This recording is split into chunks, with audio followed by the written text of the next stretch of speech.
Welcome on in, everybody. Happy to see you here. It is time for another fantastic budget deck tech for Flesh and Blood. We're going to talk again about Commoner and Clash builds that we have for the heroes of Flesh and Blood, and one of them being for Rhinar, the original brute of Wraith. And Rhinar's ability, just getting straight into it, his ability is to intimidate people. Intimidation is only really specifically a brute thing, but whenever you discard a card with 6 or more power during your action phase, you intimidate. This is incredibly important because you can stack those on top of one another, and intimidating is you take a random card from your opponent's hand, banish it face down in their banish zone, and then you continue on with the attack. You do that as many times as you discard 6s during your turn, and a lot of the beat chest mechanics from heavy hitters are actually really good into helping you get additional intimidate triggers into these abilities. With Rhinar, you're going to want to kind of take a little bit more of a go tall approach, I would say. At least that's how I've built my stuff. If you haven't already, I suggest going to check out Dice Commando. Dice Commando's got a super awesome build that he just made with his Commoner deck that he went 4-0 at his Commoner crawl, so congrats to that. This is kind of around the same concept.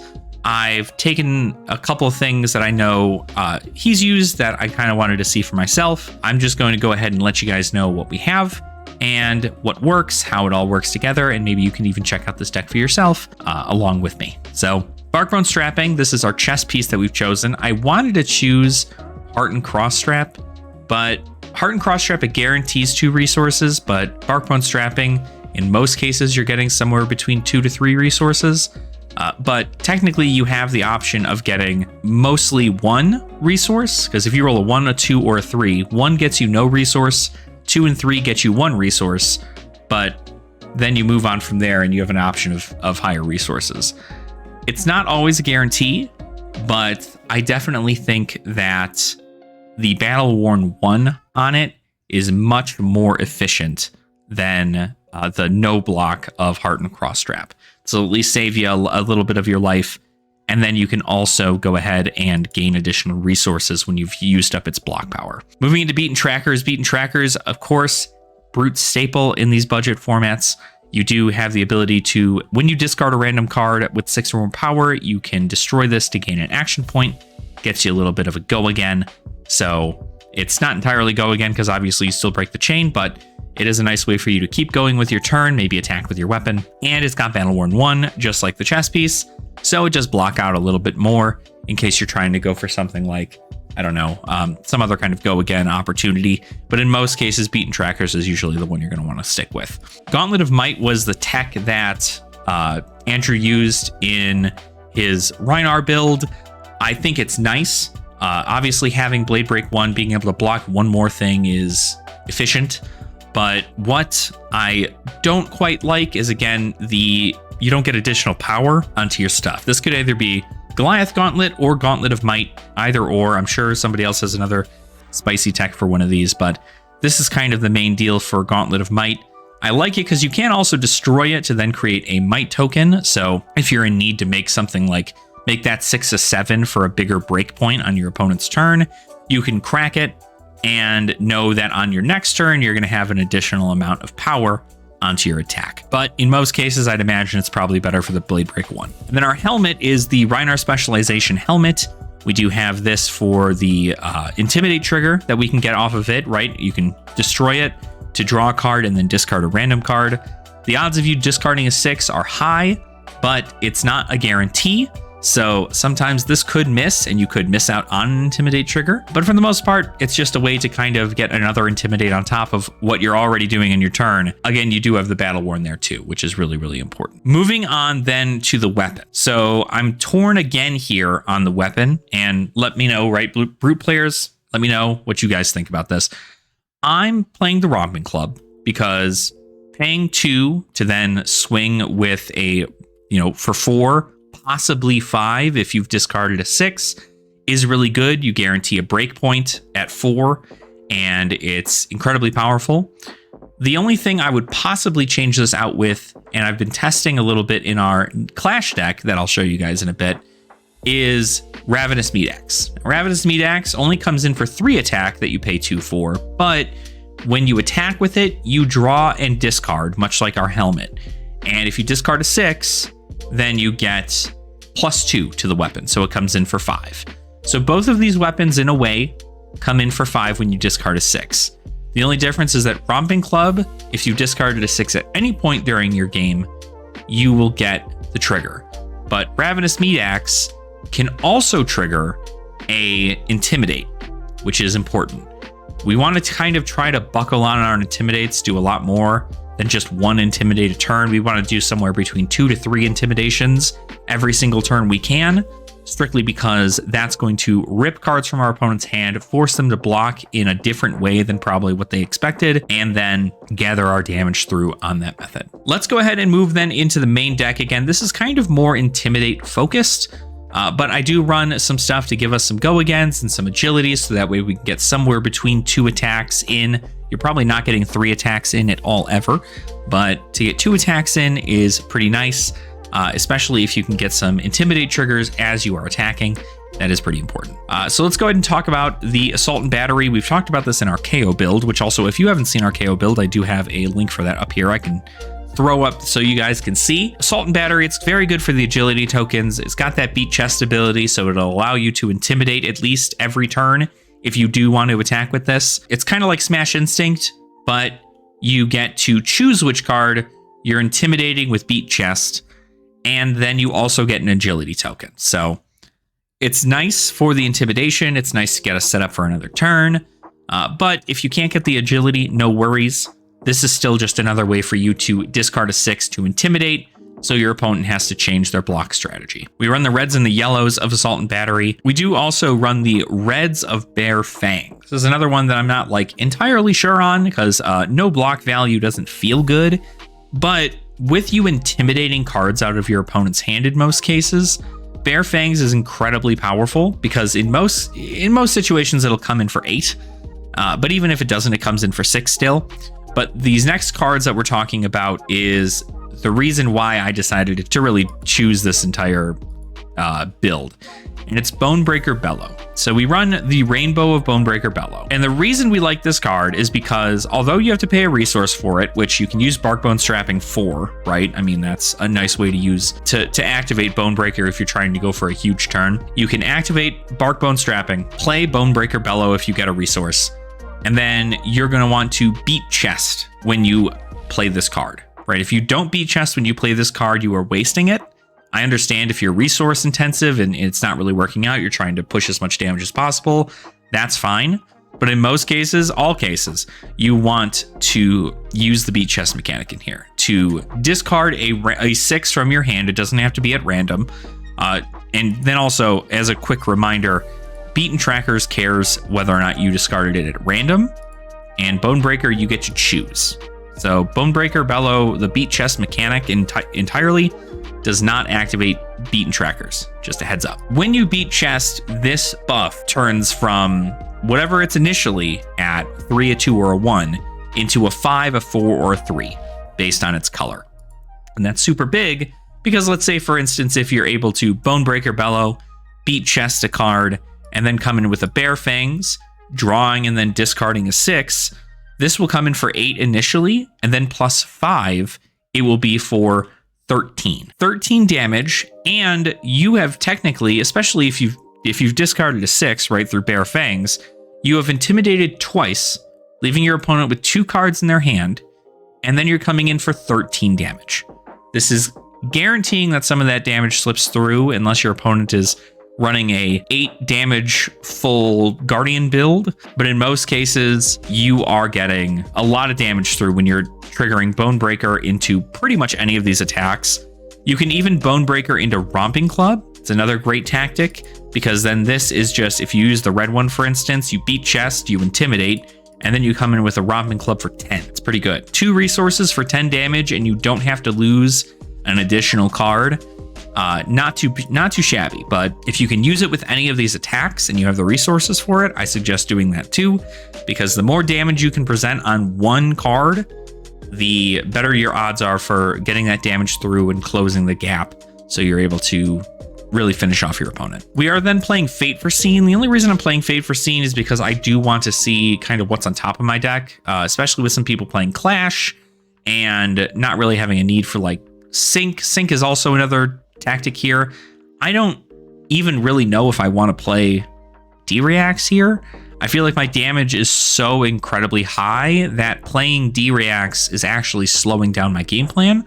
But I understand having them because you have a lot of other, heroes that do dominate stuff like Bravo and Azalea. So you're not going to just be able to swing out with, blocking with one card and having their stuff come in for the same damage you're presenting, but dominate, right? So having some kind of D-React is at least important. And then keeping your armor up specifically for those situations too is really good. Moving in then to Madcap Charger. Still, again, not something I know if I want to keep, but to play it, it costs 1 resource and you can play it. You have to discard a random card from your hand, and if it's a 6 or more, you get Go Again on Madcap Charger. So this is at least 5 Go Again into something else. You get 5 Go Again and Intimidate trigger, and then you can go into something else like Savage Swing. If you have the cards in hand to do it, that's a great amount of damage just shown directly there. And there's plenty of opportunities, but it's a great starter if you have it in your hand and you have like a full grip. If you don't have a full grip, it's a little hard to guarantee that this will get the Go Again. And it's even more difficult because it's not a 6. In KO, this is a 6, which is why I run it. But in Rhinar, it is not a 6. So you don't actually get the power level of having an additional 6 power card in your deck. We, of course, then are also focusing on Intimidate. So we are running a Rainbow of Pack Hunt. Pack Hunt, it's pretty good. Only the red is a 6. So these guys, if they get discarded, they don't activate any of your Intimidate triggers or anything, but they do Intimidate on their own, which is nice. Again, you can, go ahead and Bonebreaker Bellow into a Pack Hunt to get double Intimidate. You can Bonebreaker Bellow into a Bear Fangs to get possibly a double Intimidate. Again, that's kind of the concept. You want 2 Intimidates at least. Predatory Assault is a great follow-up if you're able to attack with something and then come in with Predatory Assault. Another awesome common for Beat Chest, because if you've already discarded a card with 6 or more, it'll get Dominate. So I would say this is like payload for brutes, right? You're going to want to probably play this towards the end of the game. Try to pitch stack them as best as possible. Keep this towards the end of the game. And then Bonebreaker Bellow, Predatory Assault, have this thing come in for 10 Dominate. And it ends up working pretty well there. We are also running Savage Swing here. Savage Swing is going to be great because, of course, it blocks for 3. We want nearly everything in our deck to block for 3 if it can. And it comes in for 7. The only thing is you need to discard a card at random, which is going to, of course, trigger and Intimidate. So that's kind of what we want there.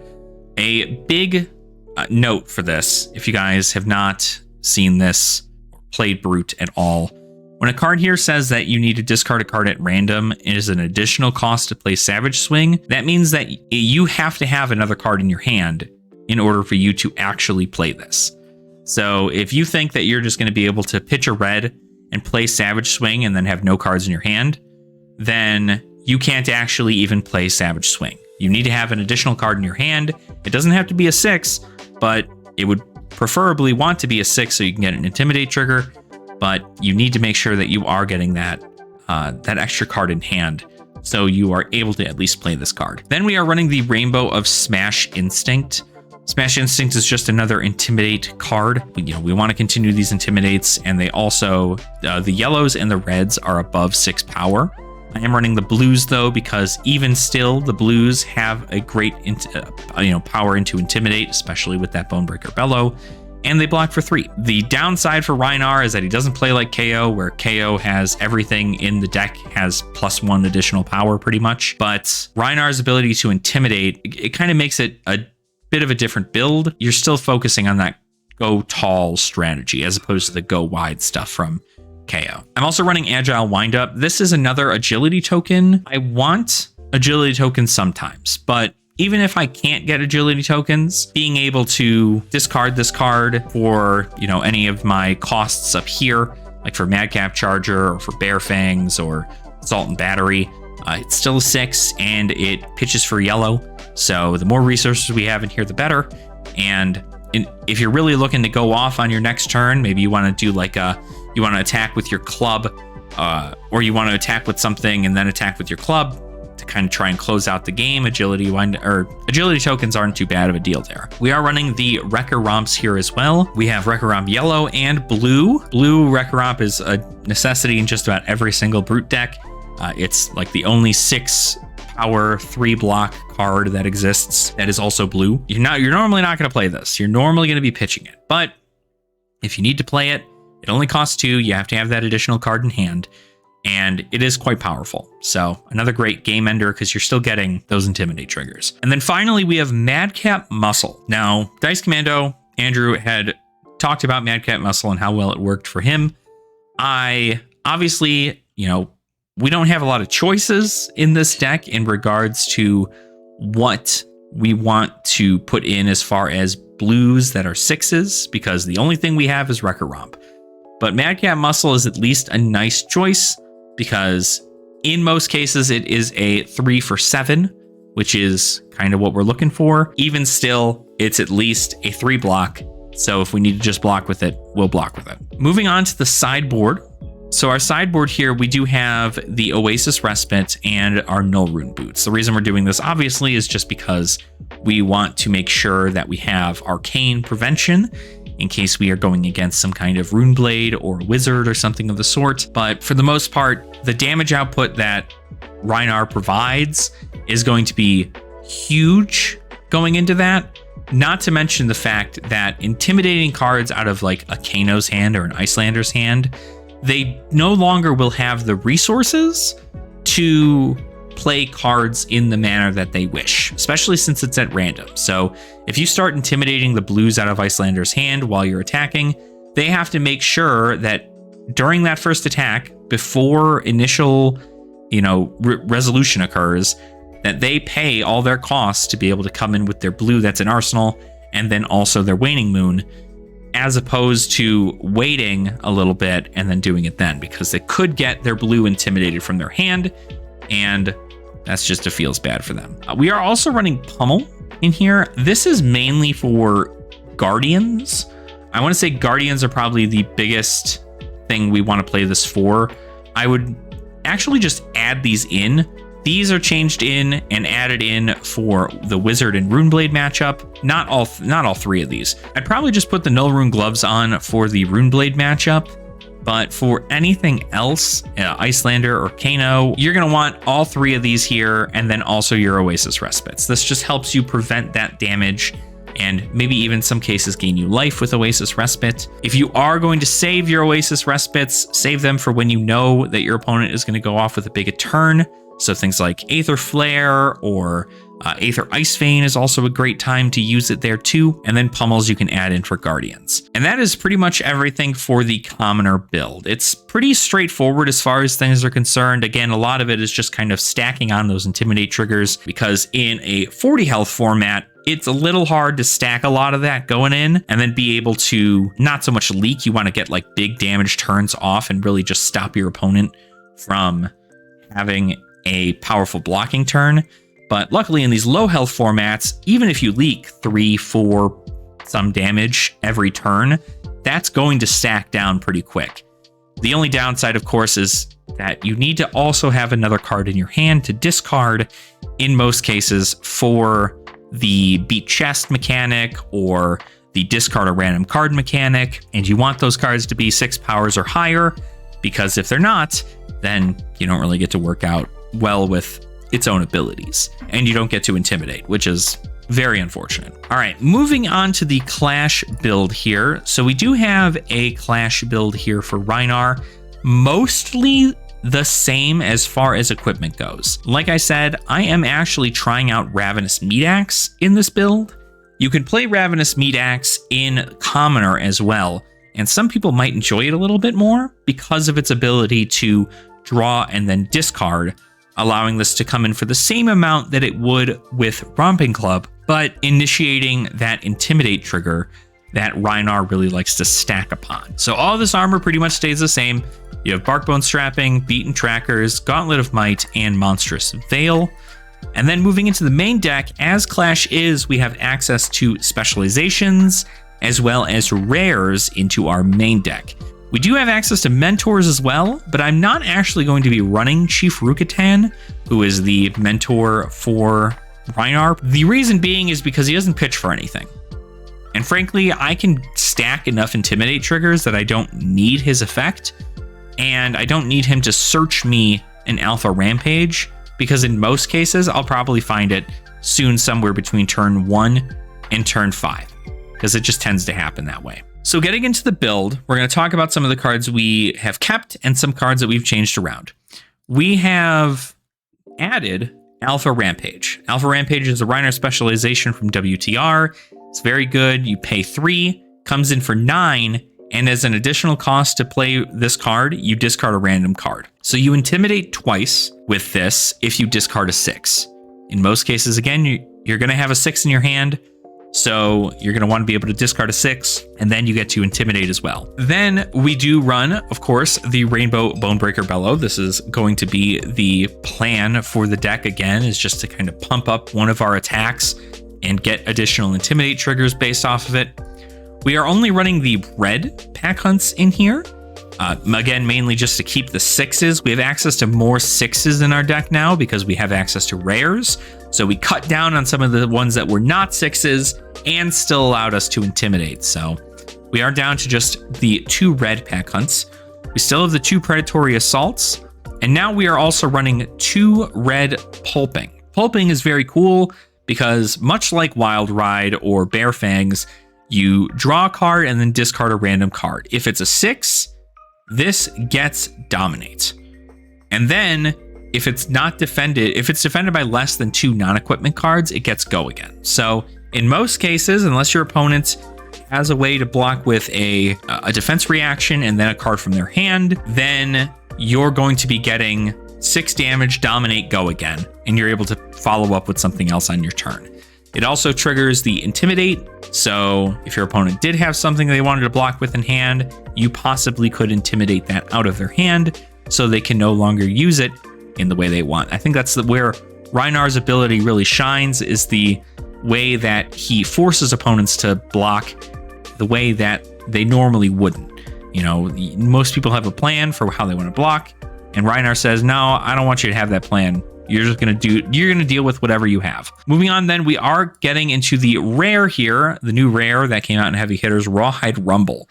Now, this is very, very cool because we are running the Rainbow, and it comes in, you pay 2, so it's very nice going into Bonebreaker Bellow. You can just pitch a blue, play Bonebreaker, play the beat chest cost, and then use that remaining 2 to come in with Rawhide Rumble. This will guarantee 2 Intimidate triggers because you'll Intimidate off of the Bonebreaker Bellow, and then you'll Intimidate naturally off of Rawhide Rumble. Now, you could play this and also discard another 6 if you wanted to, therefore intimidating 3 times. That is something that is available to you if you have the resources, because if you can get a red Bonebreaker Bellow into a red Rawhide Rumble, and then you'll have the, let's say you played this from Arsenal or something. If you have the resources to beat chest again, that's very nice because then you'll intimidate 3 and this will come in for a whopping 11. So 11, intimidate 3, your opponent will only really be able to block with 1 card. That's the better option. You want to intimidate as much as possible. We are running the Rainbow, so we do have access to the blues and the yellows. It's mainly just to pressure your opponent. They're not 6s because, again, we don't really have too many options, but these are better yellows and blues to have than Pack Hunt yellows and blues. We are then running Savage Feast, another rare from WTR. Just discard a random card, and if it was 6 or more, you draw a card. So in some ways, it plays almost exactly like those cards that have draw and then discard. The only difference is that this discards and then draws. You're going to get that draw trigger in most situations, and it's a 1 for 6 that blocks for 3. Can't really ask for much more.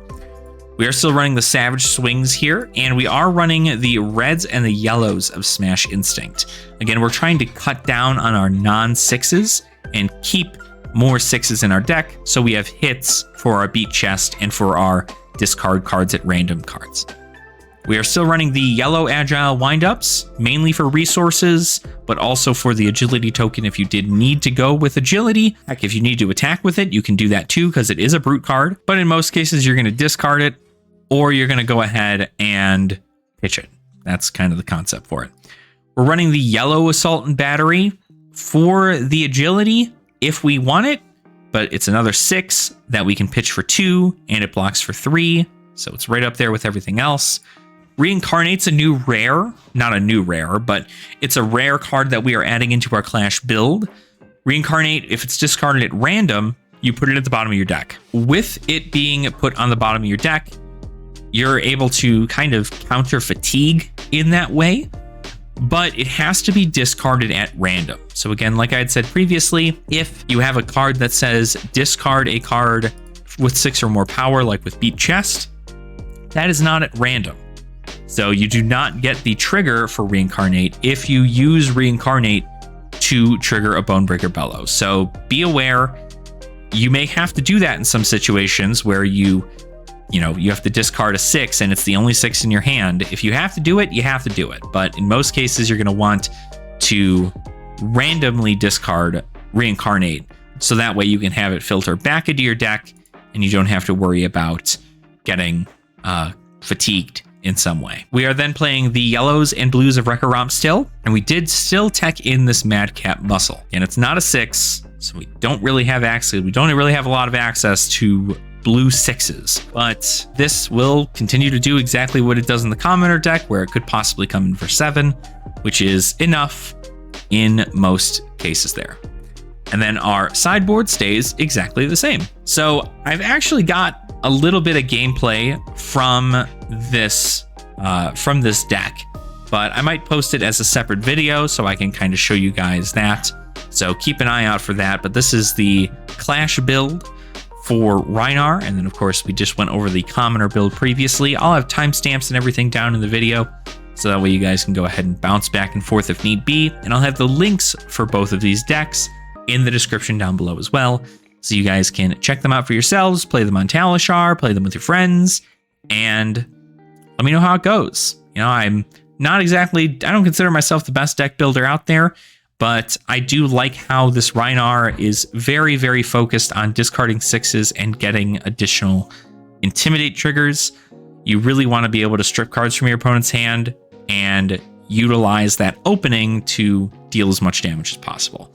It really messes with your opponent's turn as well, because again, they have to choose whether or not to keep the cards in their hand because they synergize with the cards that you banished, or they block with them or pitch them in some way in order for them to get a value there, because a lot of people synergize their decks in the way that just the right line is going to win them the game. But if you intimidate these cards out of their hand and it's close to like down to the wire intimidate, it is very, very brutal. It's another reason why I like Ravenous Meat Axe, because even if you have nothing but a yellow card in hand after blocking everything, you can still pitch it to Ravenous Meat Axe and then possibly get an Intimidate trigger, as well as having this come in for 5, which is a pretty good breakpoint.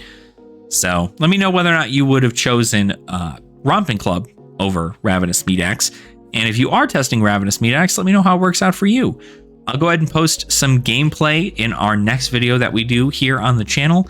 If you want to go ahead and check that out, make sure to like this video if you enjoyed the content. Subscribe to the channel if you want to see that gameplay video, as well as several other things for the budget formats of Flesh and Blood. And then, again, let me know in the comments how you guys felt about these Rhinar builds, and even if you change something. I'm always down for critique as long as it is constructive, and we'll kind of see how things flow. But thank you guys so much for watching. I do appreciate it so much, and I will see you all very soon. Nerd out.